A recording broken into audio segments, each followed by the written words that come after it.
Dr. Dan the Bandage Man. Well, Dan and his pals liked a good game of cap gun cowboys now and again. Tyler was between medications. It was the wrong day for Dan to have chosen the black hat. Tyler got a little carried away, bludgeoned Dan with his Colt 45 and kicked him repeatedly in the nuts. Very nearly bit off a finger. Well, they could count Dan out of strong-arming the Indians at 7-Eleven later, 'cause he ran home like a pussy. Dan's mother was way too sauced on the pitcher of Manhattans she'd been draining all day to understand Dan's explanation through his hitching sobs. So she dabbed mercurochrome all over him and sent him back out to play. Back out at the not-so-okay corral, Dan realized he'd left his gat on the kitchen table, but jabbed his band-aided finger in the air and told Tyler in no uncertain terms that he'd take his life and the lives of those dear to him in their goddamn sleep if he ever tried some shit like that again. Word is bond. The next day, Bridget, the neighbor girl, came over with her doll, hoping to can-can dance for the boys if they were playing cowboys again. Dan said he reckoned so and hitched up old Paint to take 'em all to the saloon. But wouldn't you know, that batshit crazy Siamese took an open-clawed swat under Paint's tail and he gave chase, whipping the wagon around so hard and fast it sent Polly the dolly face first into a perfectly spiraled pile he'd left on this morning's Constitutional.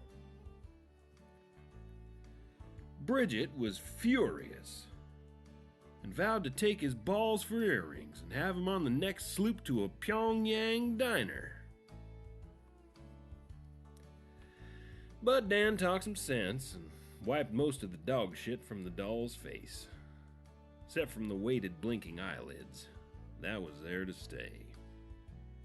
He even put a plaster on her head to keep her brain from falling back out. Well, Bridget thought that was the cat's pajamas, and Dan was about to see her to the door when she asked if there were any way she might repay him. Well, Dan knew she'd been around more times than Lindbergh's propeller, and politely declined. "Talk to the hand," she said. "Well, I've got caballeros lined up round the block. Would love to lasso this Butangus."